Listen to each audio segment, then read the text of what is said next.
मनन रसामृत को सब्सक्राइब करना और शेयर करना ना भूलें। शुक्रिया। श्री राधा मनन रसामृत चैनल के सभी श्रोताओं को मेरी श्री राधे।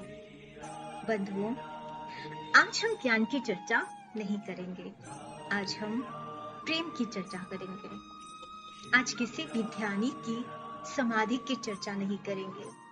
आज हम एक प्रेमी की विमुक्त मदहोश अवस्था की बात करेंगे। आज कोई एकाक्षर, पंचाक्षर या 12 अक्षर मंत्र से सिद्ध की हुई कोई सिद्धि की बात नहीं। आज हम दम दम में होने वाली पूजा से प्राप्त एक ऐसी सिद्धि की बात करेंगे जिसमें जो कुछ भी कहा जाए वो मंत्र हो जाता है और सांवरे को सामने लाकर खड़ा कर देता है। हाँ बंधुओं, आज हम बात करेंगे गोपी भाव की। आज हम राधा भाव की बात करेंगे।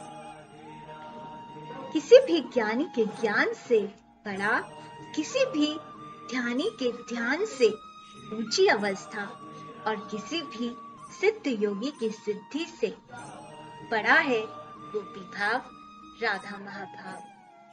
प्रेमा भक्ति में गोपी विमुक्त हृदय से जो कहती है, जो सुनती है, वही एक सिद्ध मंत्र हो जाता है और सांवरे को सामने लाकर खड़ा कर देता है। ऐसी ही एक विमुक्त गोपी की कथा में आज हम प्रवेश करेंगे।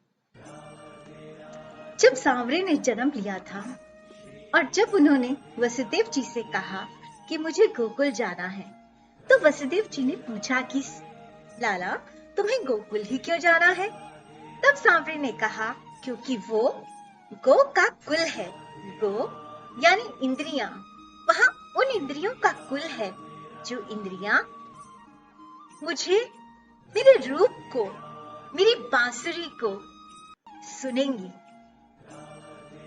उनके नेत्र मुझे देखेंगे, मेरी सुंदरता को देखेंगे। उनके कर्ण मेरी बांसुरी सुनेंगी। उनके चरण दौड़ दौड़ कर मेरे साथ रास रचाने आया करेंगे और उनके कर मेरे लिए मीठा मीठा माखन बनाया करेंगे। मुझे उन्हीं इंद्रियों के कुल में जाना है, मुझे गोकुल में जाना है। संतों का कहना है गो यानी इंद्रियां और पी यानी पी जाना, यानी इंद्रियों से पीना, इंद्रियों से कुछ भोग करना। तो इंद्रियों से तो मनुष्य संसार में भी भोग करता है, लेकिन गोपी कौन है?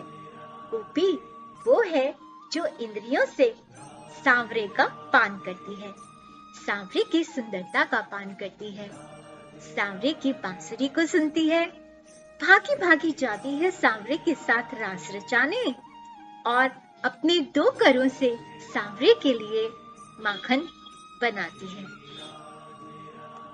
यही गोपी के मन का सौंदर्य है। सांवरे के लिए प्रेमा भक्ति, उस प्रेमा भक्ति में विमुक्त मन और उस मन के मोहन, और वो मन मोहन का, मोहन के अधीन। यही है एक गोपी भाव वाली आत्मा की, चाहे वो स्त्री हो या पुरुष हो, मन की सुंदरता, मन का सौंदर्य। ऐसी ही एक प्यारी सी गोपी है विमुक्ता, जो सांवरे में विमुक्त है। चली जा रही है रास्ते पे, सर पे मटकी उठाकर, कभी इधर देखती है, कभी उधर देखती है। मन उसका व्याकुल है कि कहीं से एक बार उस प्यारे प्रीतम का दर्शन हो जाए, एक बार मैं उसे निहार लूं, उसकी मोर पंखी को, उसकी मुरली को, उसके चरणों को, उसके रुनझुन करते कंगनों को, बस उसकी एक मुस्कान को मैं देख लूं। चली जा रही है रास्ते पे कि तभी उसने सुना कोई कह रहा था कि मैं उससे कल मिला था। जैसे ही गोपी ने सुना मिला था, गोपी की आंखों के आगे वो समय उस समय की स्मृति घूम गई जब वो सांवरे से मिली थी। खो गई उस समय में जब वो घर से सांवरे से मिलने के लिए निकली और कुंजों में पहुंची और वहां मनमोहन से भेंट की। तभी उस व्यक्ति ने आगे बोला कि मैंने उसके नैनों का उपचार किया था। जैसे ही गोपी के कानों में पड़ा शब्द नयन, गोपी के आंखों के आगे सांवरे के मोटे मोटे नयन घूम गए। नयन क्या घूम गए, स्वयं सांवरे ही उसके नैनों के आगे आकर खड़े हो गए और वो अपने सुध बुध खो बैठी। उसे नहीं पता अब संसार का, उसे तो बस केवल अपने मनमोहन दिख रहे हैं। उनका मोर पंख, उनके नेत्र, उनकी मधुर मधुर बंसी और उनकी मीठी सी मुस्कुराहट। बस अब गोपी उसी का पीछा करने लगी। चलती गई और पहुंच गई कुंजों में, खो गई अपने सांवरे में।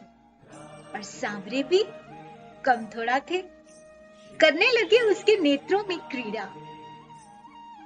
कभी इतराते, कभी इठलाते, कभी उसे बंसी सुनाते, कभी खिलखिलाकर हंस पड़ते, कभी नृत्य करने लगते। गोपी डूबी जा रही थी उनकी इन प्यारी सी मनमोहक चेष्टाओं में, सफल चेष्टाओं में, क्योंकि गोपी का हृदय चुराना, गोपी का सुध बुध लुभाना ही तो सांवरे का उद्देश्य था। गोपी खो गई, उसके नेत्र बंद हो गए, उसके शरीर का रंग भी तमाल सा हो गया। वो पूरी तरह से सांवरे में लीन थी, पूरी तरह से।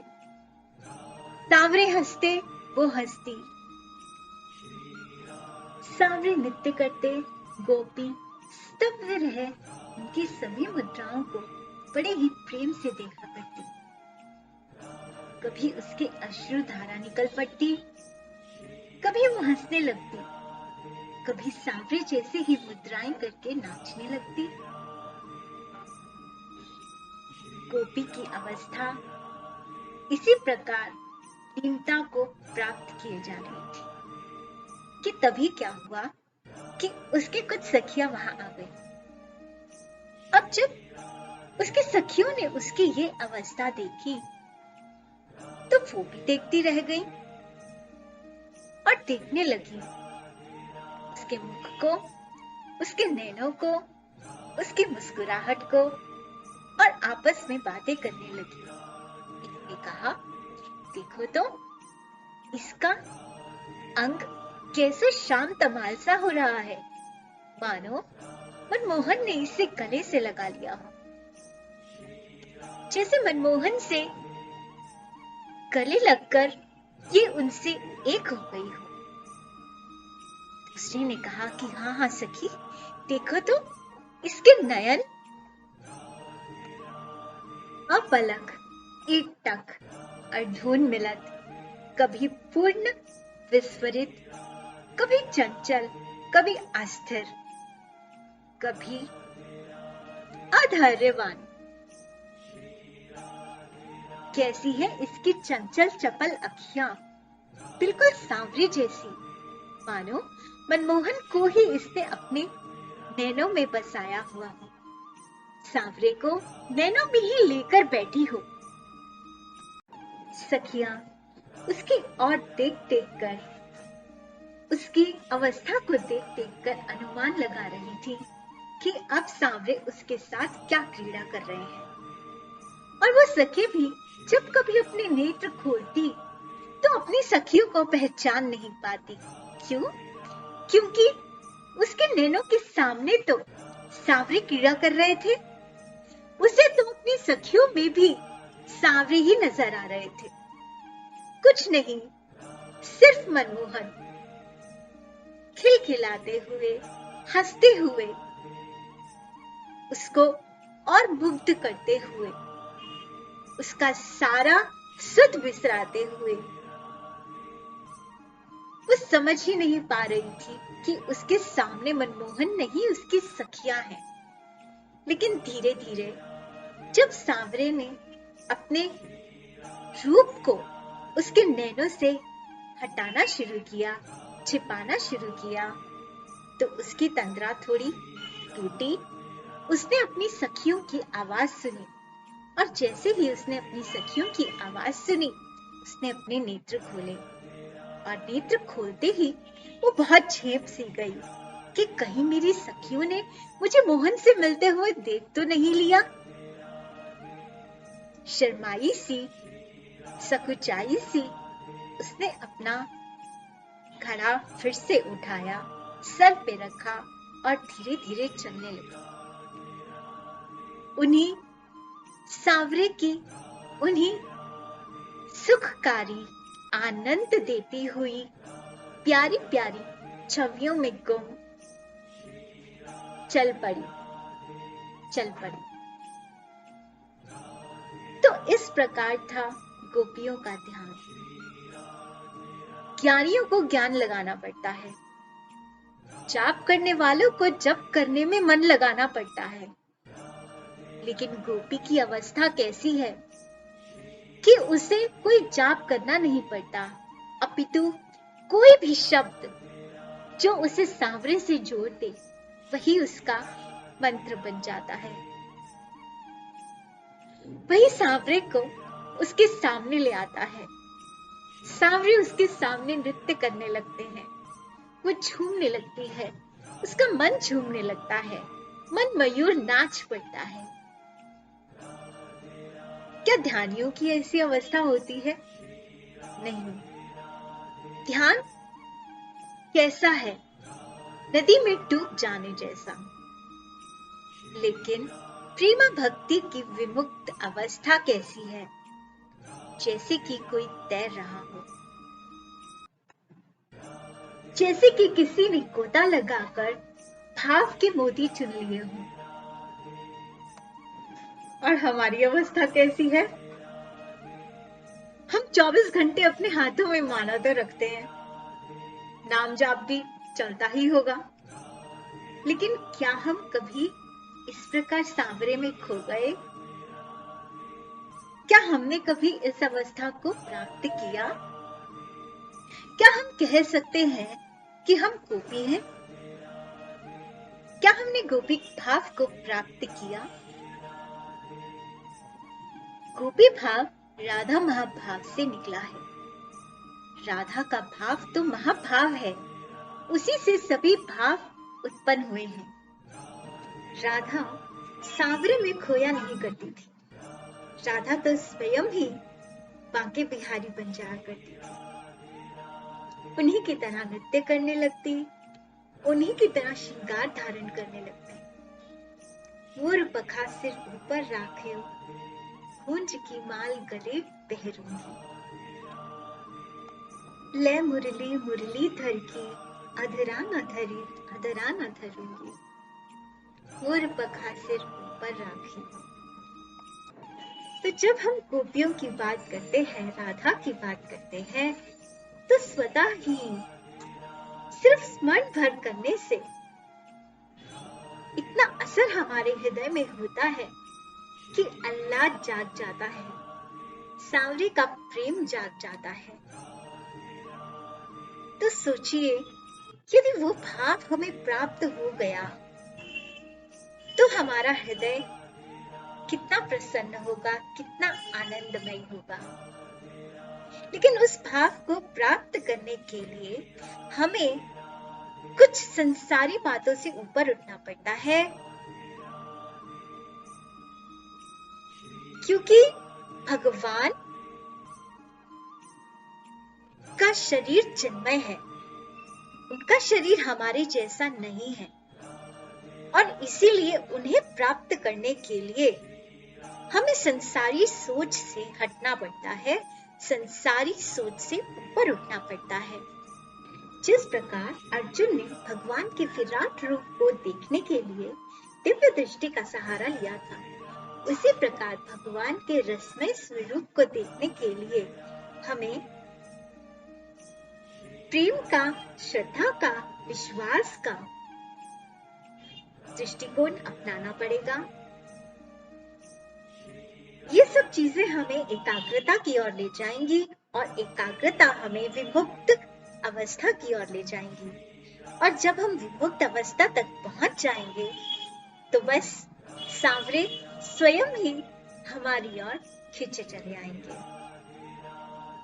हमें ध्यान लगाना नहीं पड़ेगा, जाप करना नहीं पड़ेगा,